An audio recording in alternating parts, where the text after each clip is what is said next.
ஆன்மீக உறவுகள் அனைவருக்கும் என் அன்பான வணக்கங்கள்.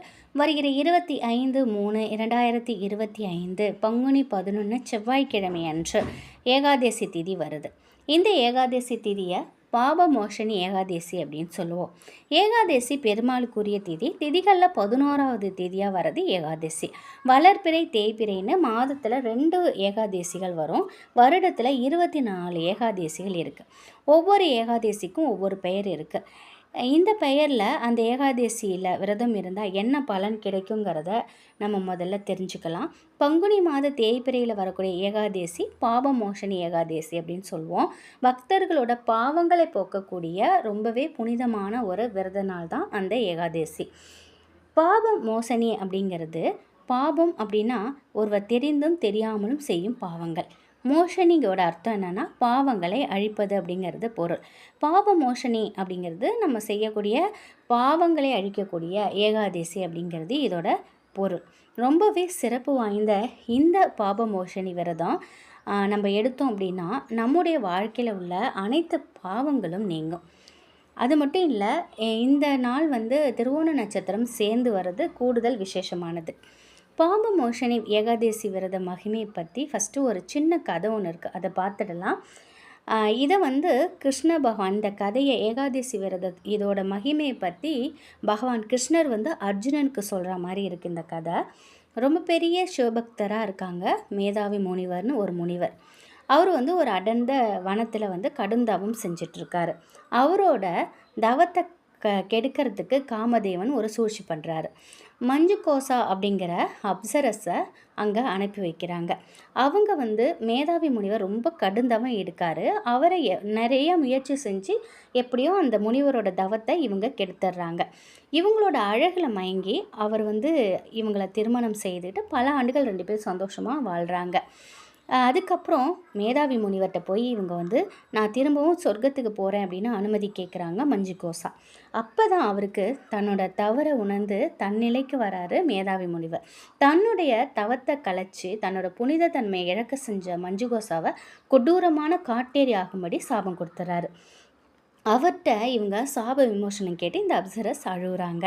பாப விமோசன விரதம் எடுக்கும்படி அவர் அறிவுரை சொல்லிட்டு தானும் அந்த விரதத்தை இருக்காங்க மேதாவி முனிவர். 2 பேரும் அவங்க பாவங்கள்லேருந்து விடுபடுறாங்க. ஏகாதசி விரதம் இருக்கும் முறை ஃபஸ்ட்டு பார்த்துடலாம். ஏகாதசி அன்னைக்கு அதிகாலையிலே எழுந்து நம்ம குளிச்சுட்டு வீட்டையும் சுத்தம் செஞ்சிடணும். விஷ்ணு படத்துக்கு லக்ஷ்மி படத்துக்கெல்லாம் பூ போட்டு அலங்காரம் பண்ணிக்கோங்க. நெய் விளக்கு ஏற்றிக்கோங்க. மஞ்சள் நிற மலர்கள் துளசி படைத்து வழிபடுறது ரொம்பவே சிறப்பானது. பெருமாளுக்குரிய மந்திரங்களை நம்ம பாராயணம் செய்யணும். அன்றைய நாளில் மாலையில் ஏதாவது ஒரு நெய்வேத்தியம் நீங்கள் மஞ்சள் லட்டு கூட நீங்கள் படைக்கலாம். இல்லைன்னா பால் பாயசம் செஞ்சு உங்களால் என்ன முடியுமோ அதை நெய்வேத்தியம் பண்ணி நீங்கள் வழிபாடு பண்ணுங்கள். அன்றைய நாள் முழுவதும் உபவாசம் இருக்க முடியல அப்படிங்கிறவங்க அரிசி உணவுகளை மட்டும் தவிர்த்துடுங்க. பால் பழங்களை சாப்பிட்டுக்கிட்டு விரதம் இருந்துக்கோங்க. உங்களுடைய உடல்நிலையை ஃபஸ்ட்டு பார்த்துட்டு அதுக்கு தகுந்த மாதிரி நீங்கள் விரதம் இருந்துக்கோங்க. ஓம் நமோ பகவதே வாசுதேவாய, ஓம் நமோ லக்ஷ்மி நாராயணாய நமக, ஹரே ராம ராம ராம ஹரே ஹரே, ஹரே கிருஷ்ண கிருஷ்ண கிருஷ்ண ஹரே ஹரே. இந்த மந்திரங்களை எத்தனை முறை உங்களால் சொல்ல முடியுமோ அத்தனை முறை நீங்கள் சொல்லலாம். ஏகாதசி விரதம் இருக்கிறது நம்முடைய பாவங்கள் நீங்கிடுமா அப்படின்னு நீங்கள் கேட்டிங்க அப்படின்னா நிச்சயமாக கிடையாதுங்க.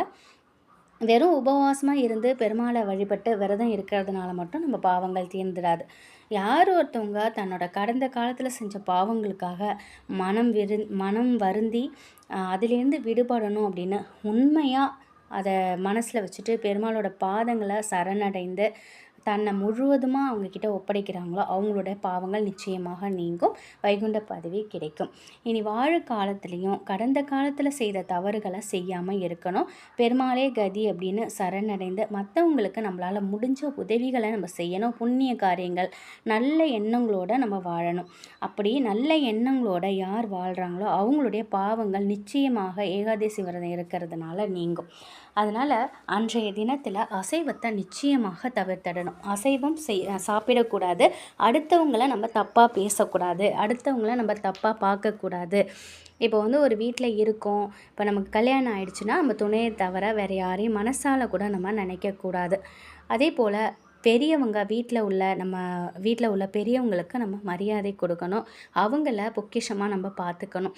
நம்மளை என்ன தான் மற்றவங்க நம்மளை என்ன துன்புறுத்தினாலும் நம்ம அமைதியாக நம்முடைய இறை வழிபாட்டில் நம்ம மனசை அமைதியாக வச்சுக்கிட்டு நம்ம யாரையும் தப்பு சொல்லாமல் நம்மளுடைய வேலைகளில் நம்ம சரிவர கரெக்டாக நம்மளுடைய வேலைகளை செஞ்சுக்கிட்டு நேர்மையாக நம்ம இருந்தாலே நிச்சயமாக பணம், புகழ், பதவி, செல்வம், அந்தஸ்து எல்லாமே நம்மளை தேடி வரும். இந்த நாளில் பாபமோஷினி ஏகாதசி அன்று நீங்கள் வந்து ஒரு தாம்பாளத்தில், ஏன்னா இன்றைக்கி பெருமாளுக்கு உரிய நாள் ஏகாதசி திதியில் எப்பொழுதுமே இந்த தீபம் வந்து நீங்கள் ஏற்றலாம்.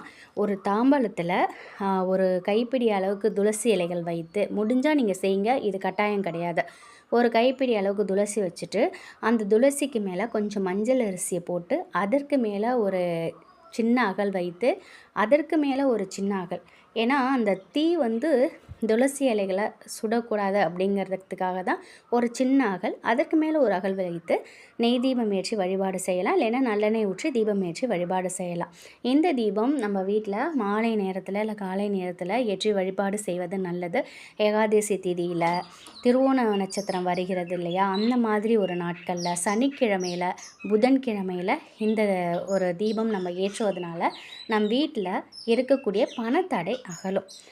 அடுத்து பார்த்திங்கன்னா அந்த தீபம் தானாக மலையிற வரைக்கும் அப்படியே இருக்கட்டும்.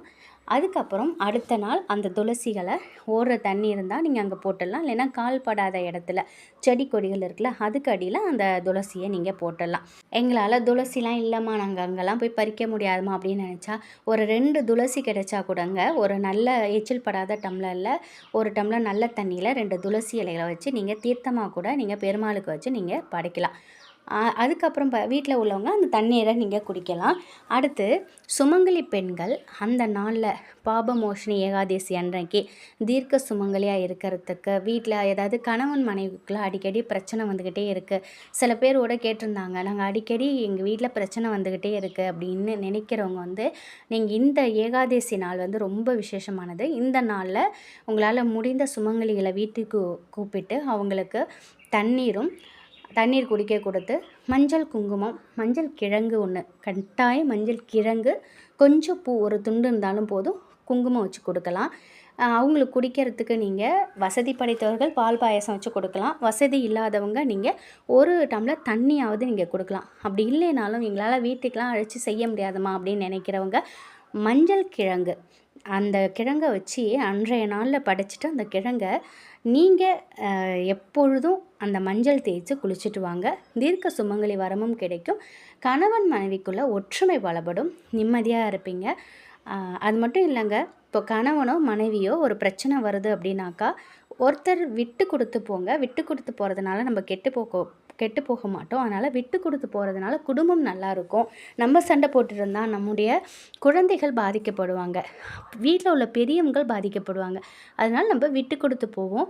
அதனால் சண்டை போட்டதுக்கப்புறம் திரும்பவும் வந்து நம்ம இவ்வளோ வந்து திட்டுறோமே, நம்ம பார்ட்னர் அமைதியாக இருக்காங்க, ஏன்னா அவங்களுக்கே நம்ம மேலே ஒரு கருணை, அன்பு வரும்.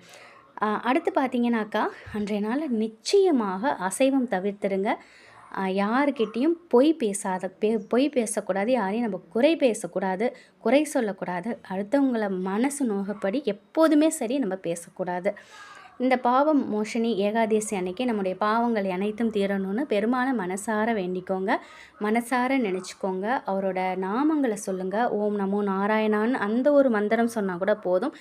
எதுவுமே உங்களால் செய்ய முடியலைனாலும் வீட்டில் எப்பொழுதும் ஒரு தீபம் ஏற்றுவீங்க இல்லையா, அந்த தீபம் ஏற்றி மனசார ஒரு 2 துளசி வச்சு நீங்கள் வணங்கிக்கோங்க. அனைத்தும் நல்லதாகவே நடக்கும். நம்ம வந்து எந்த அளவுக்கு நம்ம கடின உழைப்போட நேர்மையோடு இருக்கோமோ அந்த அளவுக்கு நம்ம வாழ்க்கையில் அடுத்தடுத்த நல்ல ஒரு நிலைக்கு நம்ம போகலாம். கஷ்டங்கள் என்றைக்கும் நமக்கு நிரந்தரம் இல்லை. நிச்சயமாக என்றாவது ஒரு நாள் நம் வாழ்க்கை மாறும்.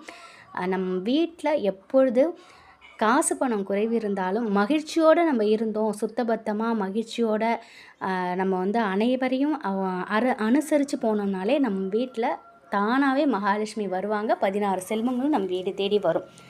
அந்த நாளில் பெருமாளை மனசார வணங்கிக்கோங்க. செவ்வாய்க்கிழமையில் வர்றது முருகப்பெருமானையும் வணங்கிக்கோங்க. அனைத்தும் நல்லதாகவே நடக்கும். நன்றி.